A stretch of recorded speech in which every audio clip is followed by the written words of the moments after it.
നിന്നെയും കൂടെ പ്രതിയാക്കുക. നമ്മുടെ വേല വിശ്വാസത്തിന്റെ വേലയാണ്.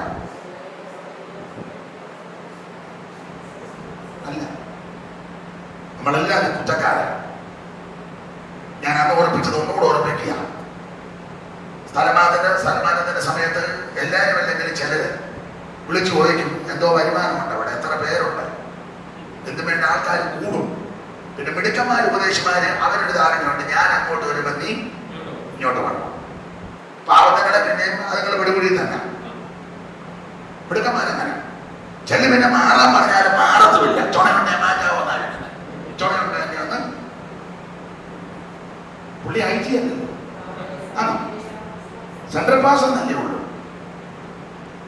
തന്നെ അങ്ങേർക്ക് 3 പെൺപിള്ളേരുവാ. പിന്നെ പറയുന്നത് കാണുന്നല്ലോ,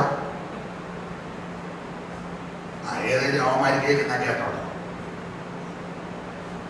ഉണ്ടായി സമയത്ത് നടക്കുന്നേ. മാറാൻ പറഞ്ഞ മാറുകയല്ല.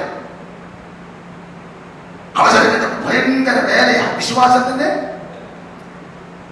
അവിടെ ഞാൻ വിവരിക്കുന്നില്ല, വെറുതെ വന്ന് ഒരാരോഗ്യം ഉണ്ടാക്കുന്നെന്ന് പേര് വേണ്ട. എന്നാൽ തെസ്സലോനിക്കരുടെ വേല വിശ്വാസത്തിന്റെ വേല. കേട്ടിട്ടുണ്ട്, കുമ്പനാന്റെ അപ്പച്ചനൊക്കെ പറഞ്ഞ് കേട്ടോ, ഒരു മാങ്ങാപ്പൂട് കൊണ്ട് ദിവസം കഴിച്ച ദിവസമുണ്ട്. ഒരു മാങ്ങാപ്പൂട്. അങ്ങനെ ഈ വേല ആരംഭിച്ചത്. ഇപ്പൊ ആ മാവോടെ വെട്ടിക്കളയണമെന്ന് പറഞ്ഞാൽ ചില അവന്മാര് നടക്കുന്നത്. പിന്നെ മാങ്ങാപ്പൂട്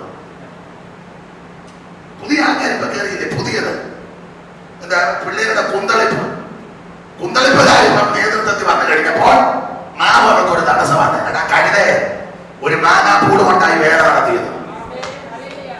അന്നേരം നിനക്ക് ഇപ്പൊ 10 പുത്തനുണ്ട്, അന്നേരം പറയാം മാവ് വെട്ടിയേക്കാൻ.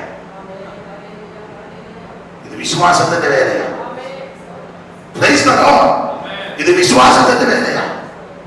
എത്രയോ ദൈവദാസന്മാരെ പട്ടിണി കിടന്ന പ്രാർത്ഥിച്ച് ഈ വേലയെ ശക്തിപ്പെടുത്തി കൊണ്ടുവന്നത്. ദൈവത്തിന് സ്തോത്രം. എനിക്ക് വിശ്വാസമൊന്നുമില്ല, തകർക്കരുത്. എനിക്ക് ഞാനിന്നും വണ്ടിക്കാത്തിരുന്ന് പറഞ്ഞ കേരകരമായി ഇത് പിടിക്കുന്നതുകൊണ്ടാണ്. യുവമാരൊന്നുകൂടെ കേരളായില്ല പറഞ്ഞാൽ ഇത് പിടിക്കുന്നതുകൊണ്ട് പ്രായമുള്ള ദൈവദാസന്മാരെ ഒന്ന് ഇപ്പൊ പിന്നെ നിയമം ഈ കോവിഡ് ആയതുകൊണ്ട് 65 കഴിഞ്ഞൊരു നിയമം വെച്ചിരിക്കുക. ഞാൻ അതല്ല പറഞ്ഞത്. പ്രായമുള്ള ദൈവദാസന്മാരാരും ചുമതല വഹിക്കരുത്. എല്ലാത്തിനും തട്ടിക്കളയും. നശിക്കാനുള്ള തുടക്കമാണ്. ഞാൻ തൃശ്ശൂർ പ്രസംഗിച്ചപ്പോൾ പറഞ്ഞു, സീനിയർ ദൈവദാസന്മാരിരിക്കണം, അവരെ ശുശ്രൂഷിക്കണം. ഓർമ്മയും സുബോധവും ആരോഗ്യവും കഴിവും ഉണ്ടെങ്കിൽ അവരുടെ മരണം വരിക്കട്ടെ. ഇപ്പൊ ജോർജ് പാസ് ചിന്തിക്കാതെ വിളിച്ചത് നാശമായോ? ഒരു നാശമല്ല. എന്റെ അഭിപ്രായം, അച്ചായൻ ആരോഗ്യവും ആയുസ് ഓർമ്മയുണ്ടെങ്കിൽ മരണം വരെ ശുശ്രൂഷിക്കട്ടെ. ശ്രേഷ്ഠരായ ദൈവദാസന്മാരെല്ലാം ഇപ്പം കുരുക്കൊപ്പിച്ചു വെച്ചിരിക്കുക. കെ ജോസഫ് അച്ചായന്, ഉണ്ണിച്ചായന്, സീനിയർ പാസ് എന്തോ അനുഗ്രഹിക്കപ്പെട്ട കർത്തദാസൻ ഉണ്ടാവും. ബെഞ്ചമിൻ വർഗീസവറുകള്, കുഞ്ഞാപ്പിച്ചായ, പാസ് എം ഡി വർഗീസവർ. ഞാൻ അവർക്ക് വേണ്ടി എന്നും പ്രാർത്ഥിക്കും. ഇവർക്കെല്ലാം വേണ്ടി എന്നും പ്രാർത്ഥിക്കും. എന്റെ ഓർമ്മയിലുള്ളവരെല്ലാവരും ഓർത്ത് ഞാൻ പ്രാർത്ഥിക്കും. അവരൊക്കെ സഭയ്ക്ക് ഒരു അനുഗ്രഹമില്ലേ? പ്രായമുള്ള വീട്ടിലാണെങ്കിൽ പ്രായമുള്ളവർ വേണമെന്ന്. പ്രായമുള്ള അപ്പനും അമ്മയും വീട്ടിലുണ്ടെങ്കിൽ കുറച്ചെങ്കിലും അടക്കോതിന്റെ കാണും. കൊച്ചുകളെല്ലാം പെടാമല്ലോ.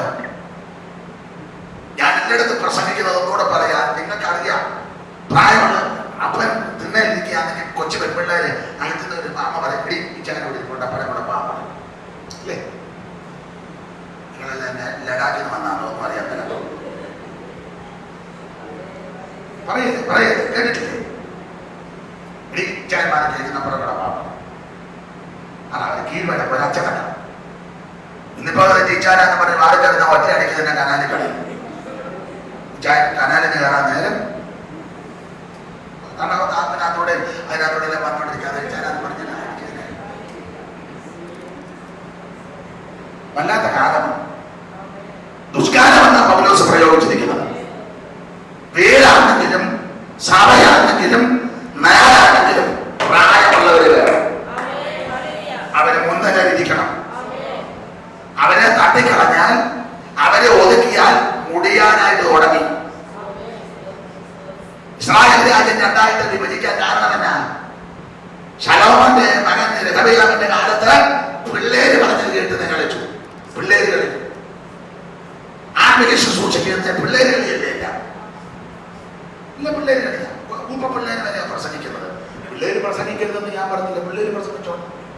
പിള്ളേരുടെ യോഗത്തിന് പ്രസംഗിക്കട്ടെ,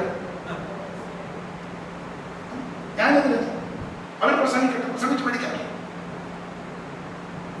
ഇത് ഏതൊരു പയ്യനായ ആരാണെന്ന് എനിക്കറിയാൻ പറ്റില്ല.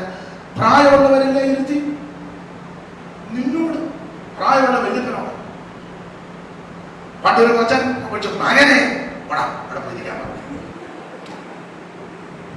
95 വല്യപ്പനോടാ, മകനെ, അവൻ 12 വയസ്സ് പോലുമില്ല, അവൻ ദൈവം കളിക്കുക. ദൈവമല്ലേ അങ്ങനെ തീർത്ത് മകനെ വിളിക്കാൻ പറ്റുള്ളൂ. അവിടെ ഞാൻ വിവരിക്കുന്നില്ല. സീനിയർ ദൈവദാസന്മാർ വരട്ടെ, അവർക്ക് ദൈവ ആയുസ്സും ആരോഗ്യം